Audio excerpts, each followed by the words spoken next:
Welcome to Larry the Alchemist, where we discuss all things heavy metal and hard rock.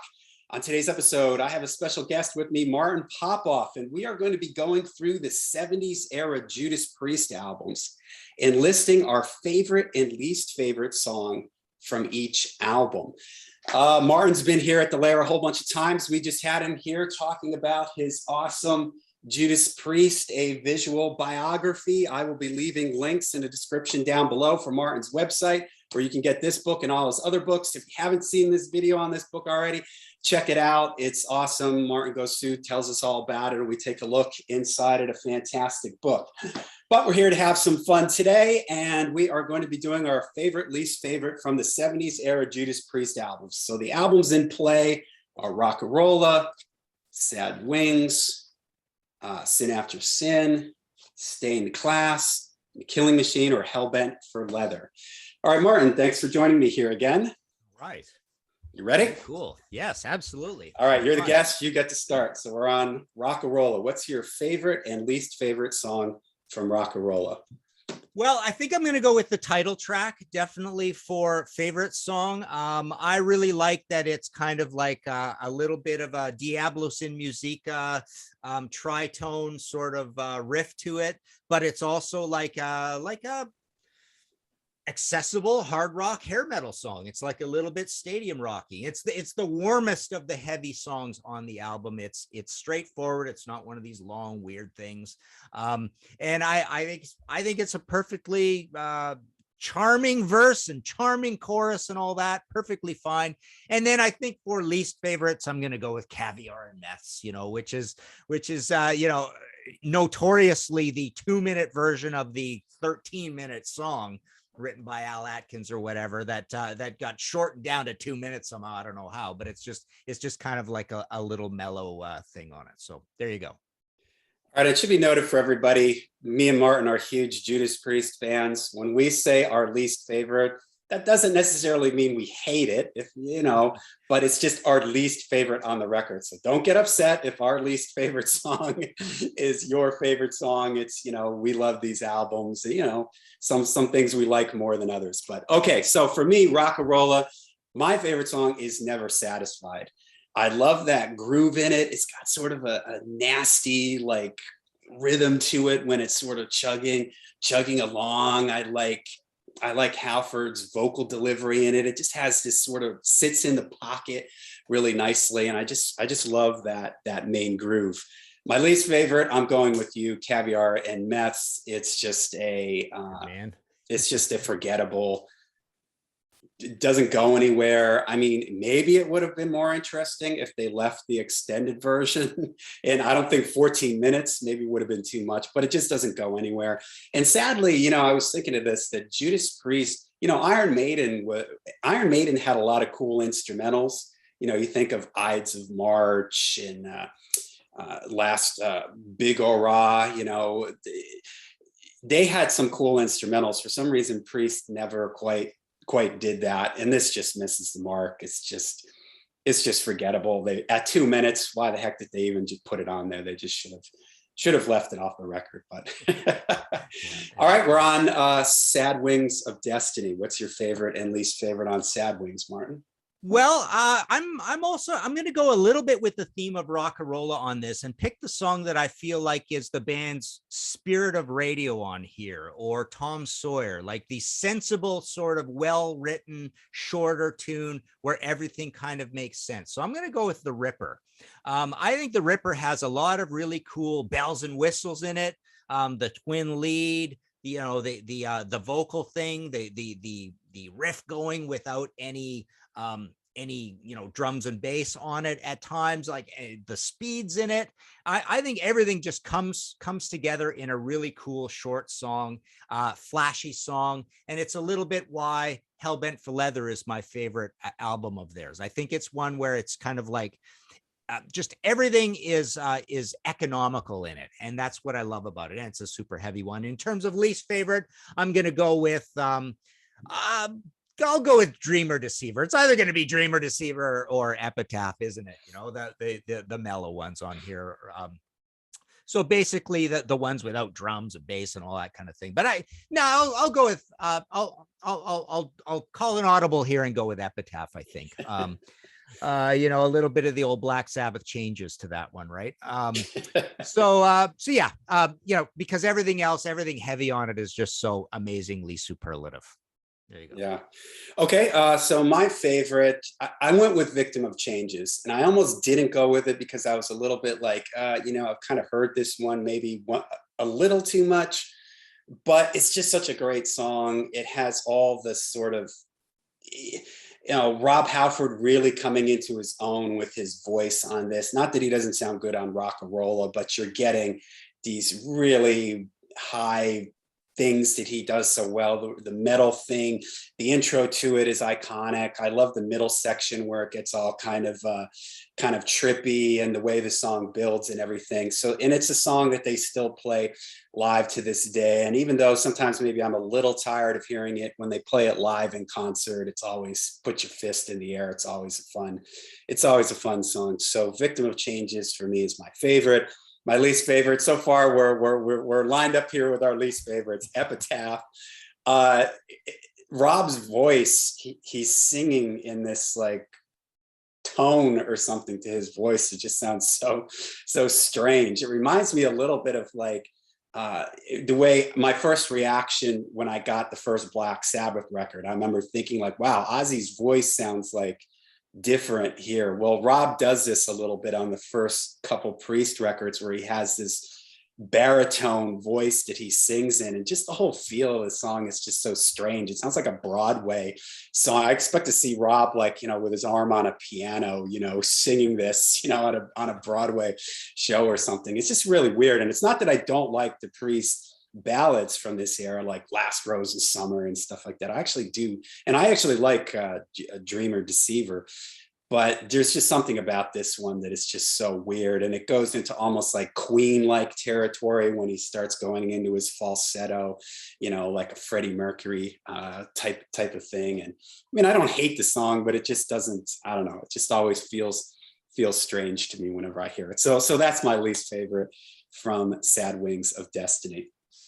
All right, Yeah, we are on. that Ozzy's a great, you know, comparison. And then people always bring up Steven Tyler on the first Aerosmith album, and you know, just kind of grasping for other comparisons. I think about, you know, the way people complain about Eddie Vedder sometimes, right?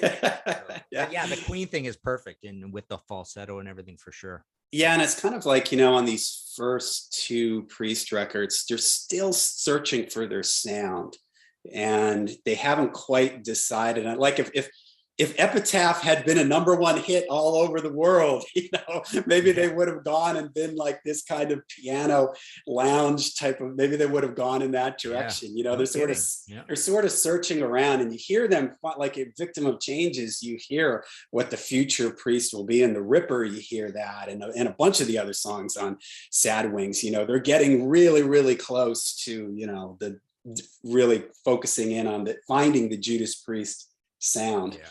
Yeah. So, all right, we're next album here, Sin After Sin. And what do you got for your favorite and least favorite on this one?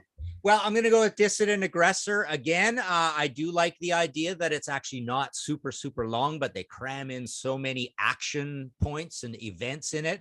I love the Simon Phillips drumming on it, that big opening fill that opens it up. Slayer obviously liked it because they went and covered Dissident Aggressor. It's just got a really strange, moving, almost Bill Wardish kind of drum beat to it, because it isn't really much of a beat. It's just kind of like a surging tidal wave of metalness. You know, there's all sorts of other great songs on here as well, but I think this is the most out there, probably the heaviest. And like I say, I love the idea that they're economical about it. Again, I guess there's a theme going here so far. For least favorite, I'm going to go with Last Rose of Summer. Could have gone with Here Come the Tears. I don't think anything else even comes close for me. But Last Rose of Summer is just them again doing these dirgy sort of ballads that they learned from the Black Sabbath camp or the Budgie camp or from their own camp, you know, on the earlier albums, right?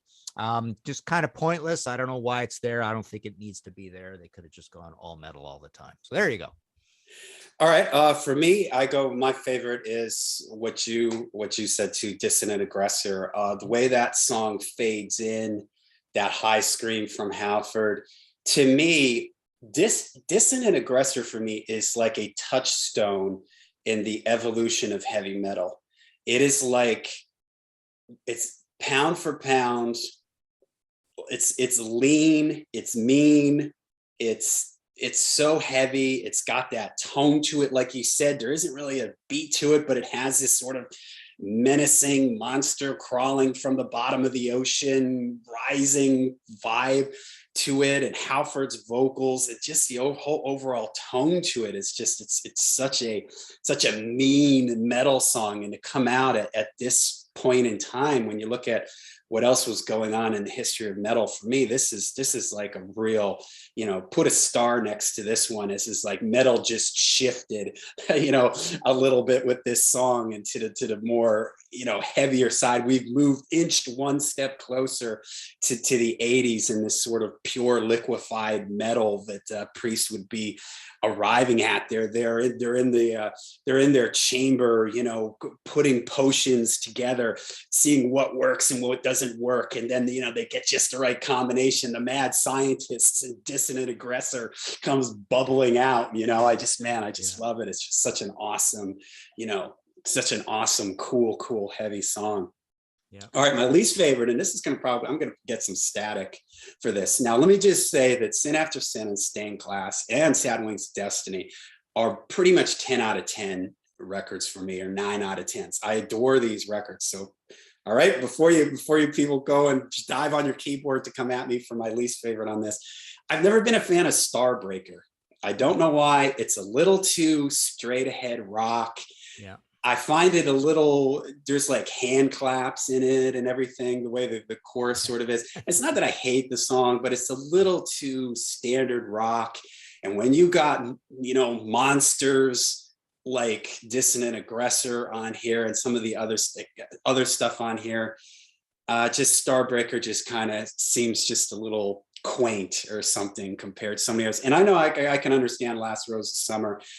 But for some reason, that one works for me. I like the sort of mellow vibe of, not something I want Priest to do too much of, but it sort of works for me. Whereas Epitaph didn't on Sad Wings. Last Rose of Summer, I'm kind of okay with it, and the lightness of it sort of makes the stuff around it, the other songs around it, sound even heavier. So there you go, Starbreaker for my least favorite. Okay. All right. Okay, we are now on Stained Glass. What do you got for your least favorite here, Martin? Okay, my favorite here has always been Savage, and I think I can still say it would be Savage. I think it's the most Sabbathy one on it. It's the one with the most bottom end on an album that isn't recorded with very much bottom end. It's not that it's recorded, I don't think, differently than the other songs, but it just, the way it moves with that sort of slow shuffle / gallop feel to it, or it's a Sabbathy shuffle more than anything, right? I think just the construction of it gives it the bottom end that a lot of the album is kind of missing. It's super heavy. It reminds me of I think it's this album's Dissonant Aggressor. There's other amazing songs, of course, all over this. I agree that these records are like 10 out of 10s. So yeah, Savage has always been my favorite, and again, economical. It's not super long, but yeah, I just think it's the gnarliest, meanest song on here. For least favorite, I'm gonna go with the Spooky Tooth cover, Better by You, Better Than Me.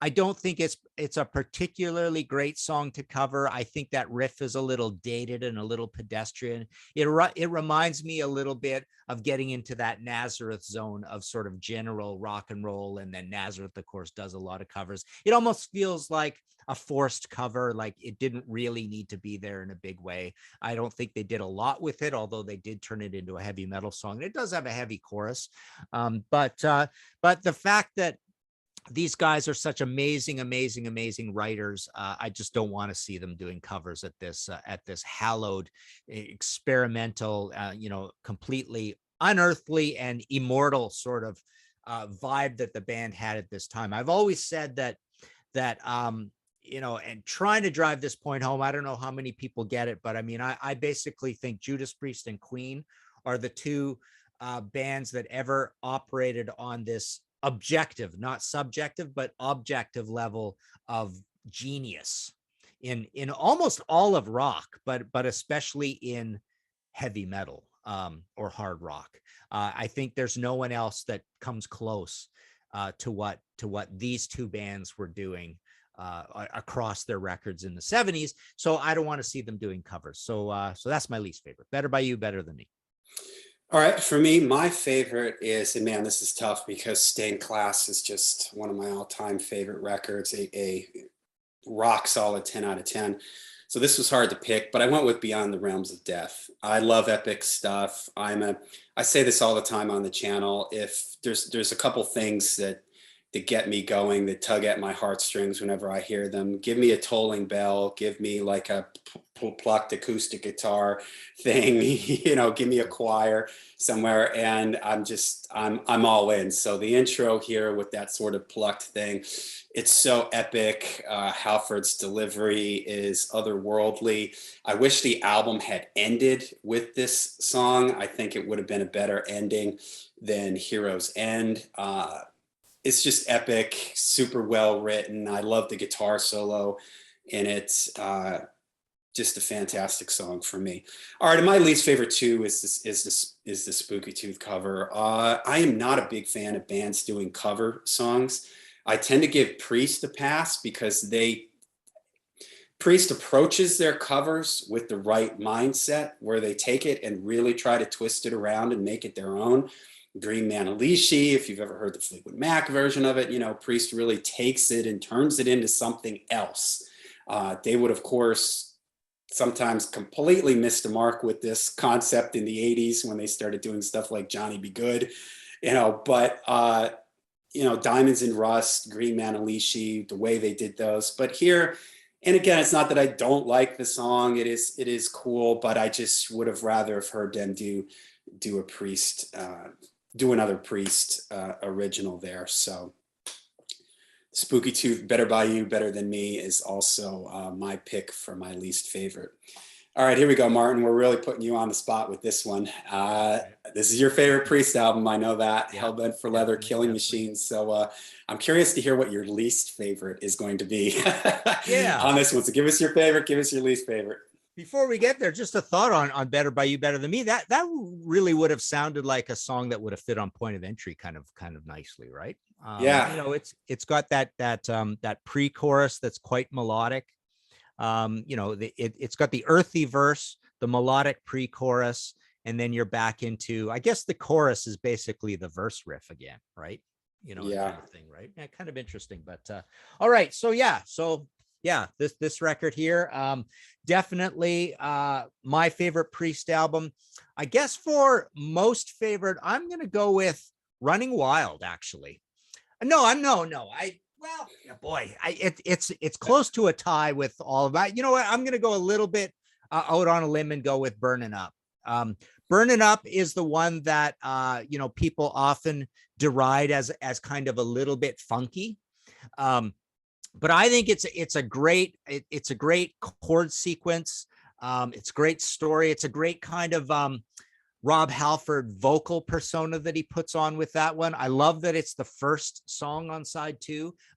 Delivering the Goods is epic as well. I do love Running Wild as well. But Burning Up is just one of these that just feels like kind of smart, semi-brave writing. It's a little bit in a commercial direction. They temper it up for parts of it that are very, very heavy metal. But yeah, I just love so many songs on this record.